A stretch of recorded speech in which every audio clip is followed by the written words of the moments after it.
And what I realized in prison is that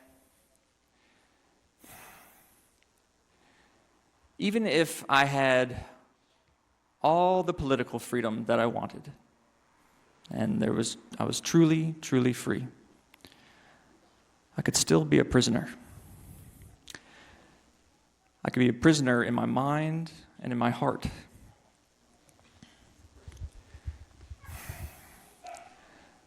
I wanted out of that cage so, so bad.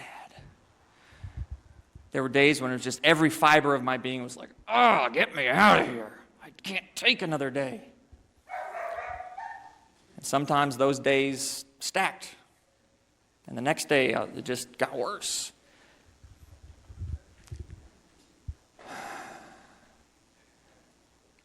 And I saw a lot of men who got broken by that, who just could not accept what had happened and chafed against the shackles and the bars and the lockdowns and the bossy guards and all the rest.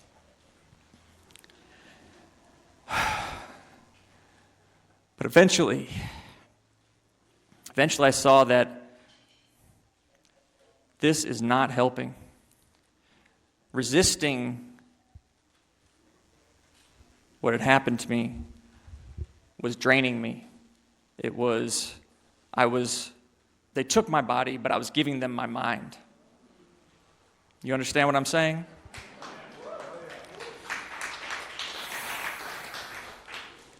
So I took my mind back. I said, I get to choose how my day goes. I'm going to, yeah.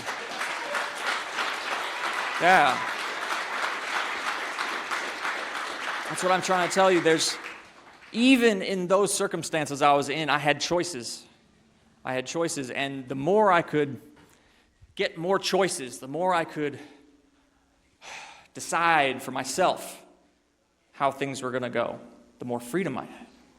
That's freedom, having those choices. If my day is going to be miserable because all I'm looking at is miserable people and gray concrete and everything's hard and everything's hot and everything sucks, well, then that's the only option in front of me, is to just keep being miserable. And I said no.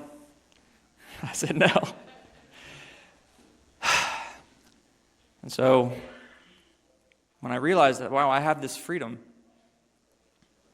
I wanted to understand that. I want to understand what gives me this freedom, and what is it that imprisons me in my mind. And the root of it is desire. Desire. We all have desires. It's part of our human condition.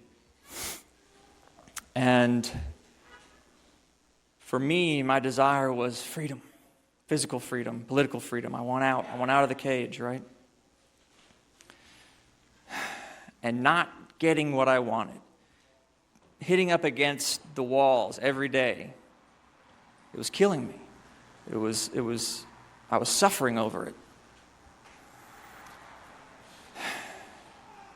And so, in order to break free from that cage, what I had to do was, and it's going to sound crazy, it's going to sound paradoxical, I had to give up that desire.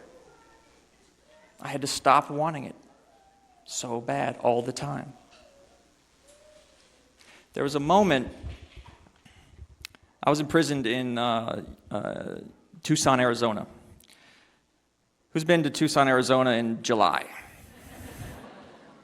It's the hottest place on earth. It should seem that way.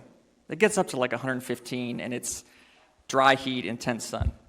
But you got to get outside. I mean, it's just one-way track to depression if you don't get outside in prison, and probably anywhere. So I was out there on the rec yard. People running around. I was just sitting there on the bench. And, every reason in the world to desire a change of state. Gosh, it could be cooler. Gosh, I could be with my family. Gosh, those annoying people over there could shut up, just on and on and on. No end of possible ways that I could complain about my life. And there was this moment that I'll just never forget where I just stopped. I just stopped wanting anything except for what I had. And it was like the most liberating experience I've ever felt. I was so at peace. I felt so happy. I don't know how it's even possible looking back on it, but I was happy just sitting there on that bench, hanging out, feeling the heat, watching the pigeons.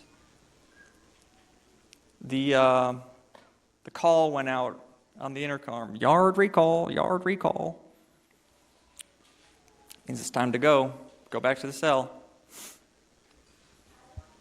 Just sitting there. Didn't even, eventually I was like the last person on the yard, like, okay, I'll walk back to the cell. And I'm sharing that with you now because, well, first let me point something else out. Because I think that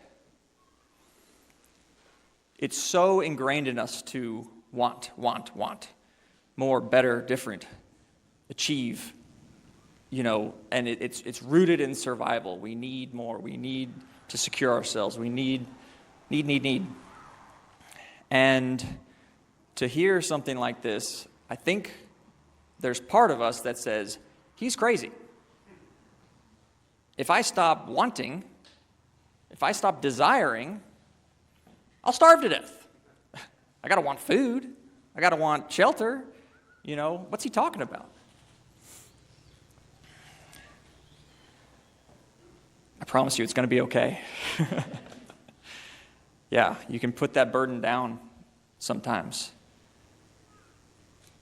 And I believe that by discovering this way out of the mental prison of desire, I was actually more effective in bringing about the outcome that I wanted, which is freedom.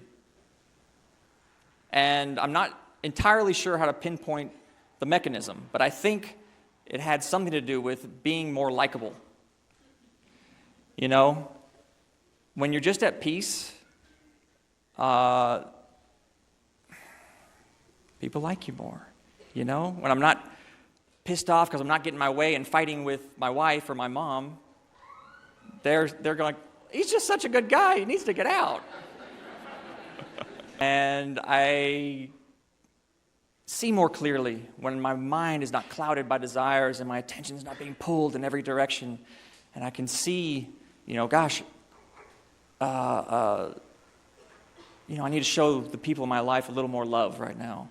I need to be a little more grateful for what I have. I need to, get the attention off myself and see where I can help out with the people around me. And there was no end to people who needed help where I was. So I chose to talk to you about this today because it may be the case that some of you are in the mindset that I was before I created Silk Road, where I wanted more freedom. I wanted liberty. I felt that I was righteous and that the way the world was wrong. I wanted a state change. State meaning like the state of the world, right?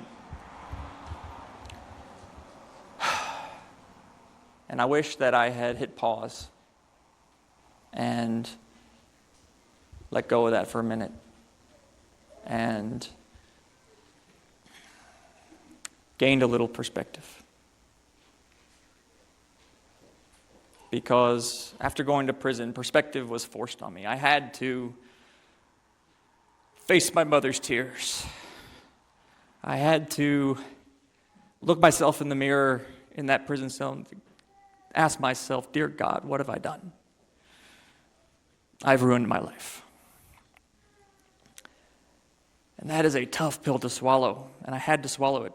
That was the only way to accept that, in all likelihood, I'll be looking at myself in this mirror and watching the man looking back at me grow old and gray and eventually sick, and then I'll die. And it's just a miracle that didn't happen. It's a total miracle. And it was. And, you know,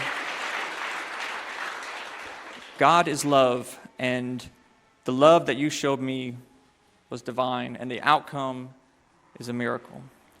The fact that President Trump survived the campaign, that he saw the political capital that was in you and so many others who supported me, that he, unlike so many politicians, was true to his word, almost to the hour.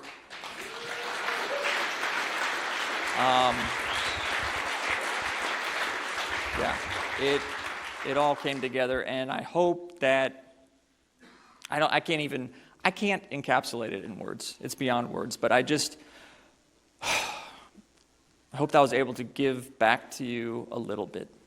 You know, I learned that about desire the hard way, and I believe it's universal. I believe that we can all benefit from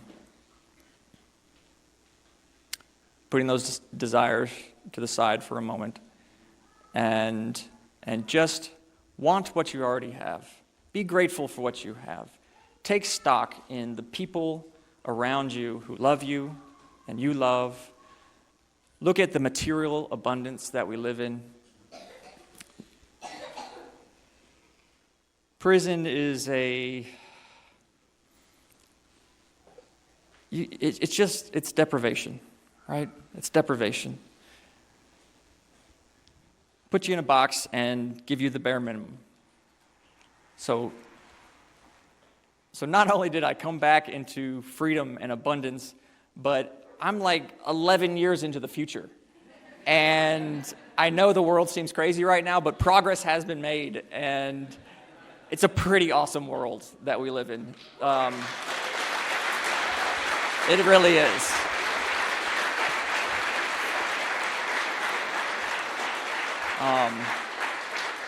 So again, it doesn't mean, you know, just give up all goals and planning and desire.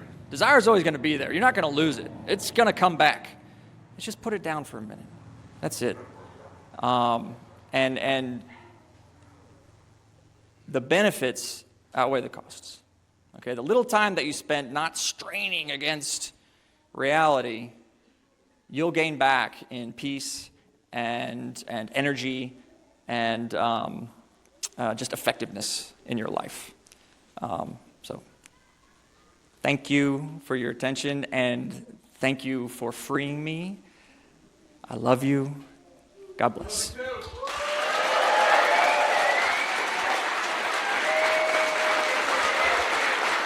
Ha ha ha.